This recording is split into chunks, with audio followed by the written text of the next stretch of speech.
Welcome back to Main Street Living. Guys, public art can sometimes be polarizing. As much as we love art, different people have different ideas about what is the right piece of art for their community. That's right, Cheryl. But what happens when the members of the community are the art? Here to talk about this concept by the Inside Out Project is Bobby Levin. Welcome to Main Street Living, Bobby. Thanks so much for making some time for us. Oh, thank you so very much for having me. I appreciate it very much. So let's get right into it. How and when was the Inside Out Project started? The Inside Out Project was started 10 years ago in March of 2011 by a French street artist who goes by the name of JR. JR won a TED Prize and $100,000 to create a worldwide art project. And this is the project, the Inside Out Project. Since it was started, there have been over 2,000 installations in 138 countries around the world. Wow. Wow. Yeah. Like I'm looking at the background, like I like the look of your background, and very, very artsy there. And of course, these public arts projects are being done all over the world, as you mentioned, 138 countries. How are they different and how are they similar?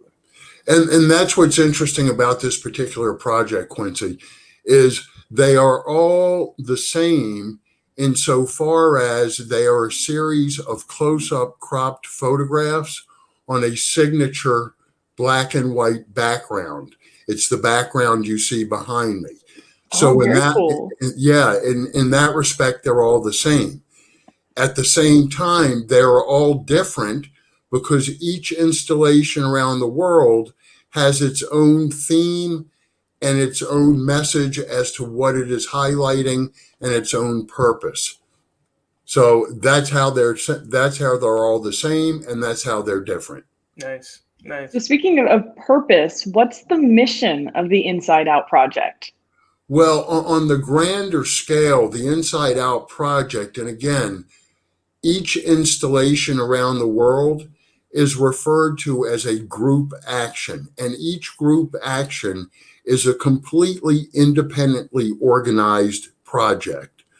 The overall Inside Out Project is really about using art and people's faces to change the way we see one another. And really, JR, in his TED, when he accepted the TED Prize, he talked about, and I can read a wonderful quote. It says, "I wish for you to stand up for what you care about by participating in a global art project, and together we can turn the world inside out." And that's exactly what it is. Turning the way we look at things inside out. And this is just, it's a fascinating project. I'm passionate about public art, and when you can marry two things for a better purpose, it just, it gets me all jazzed. That's the whole point. Right. And it's clear regarding your passion, and I know that the impact is very positive as well. So, explain why public art is important. Well, it's nothing new. It's since there has been civilization. Cities are often defined by their arts and their culture. Mm-hmm. And we are no different than any other area. And, Virginia Beach is, as a municipality, only 53 years old. The more public art we have, I think the better. I think public art in any form enriches our lives, both on an individual level and as a community. Mm-hmm. And in that respect, I think public art is integral to a healthy community. Nice. Absolutely. And I know you're leading a project right now in Virginia Beach, which focuses on veterans and military families. I'd love to hear more about this Faces of Courage installation. Yeah, this is the one. On this installation locally, I've kind of taken the reins. It's referred to as the group leader of this group action. And, being born and raised here, I was raised less than a mile from the main gate of the naval base. Yeah. Having the largest naval base in the world. My father served in World War II in the Navy. He was a lieutenant commander.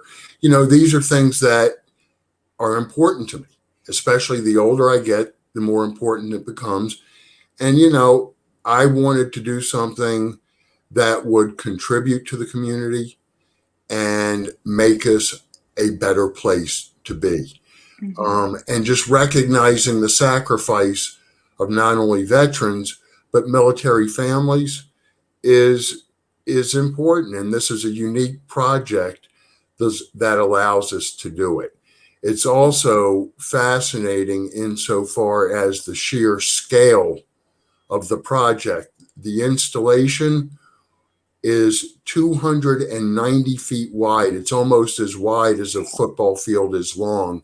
Wow. And it's 22 feet high. So just the sheer scale, we have a series of 170 portraits that are going up, and it's going to be wonderful. It's going to be wonderful. Wow. Wow. It's so cool. Yeah. I mean, I was stationed here. I served in the Navy. I was on NOB in Little Creek.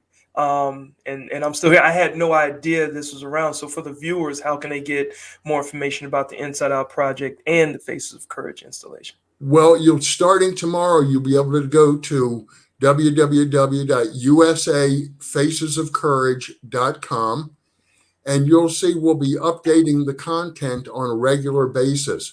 We'll be covering the installation of the project. A big event we have coming up is actually on Veterans Day. Very exciting. On Veterans Day, we're having a big launch of the installation.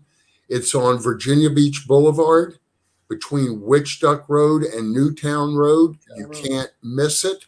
Okay. It's huge. As we say, every face tells a story. Yeah. We're going to have a kickoff. We've got Congresswoman Elaine Luria's coming out. Mayor Bobby Dyer's coming out. Oh, that's going to be great. It really is. And Quincy, I didn't realize you served.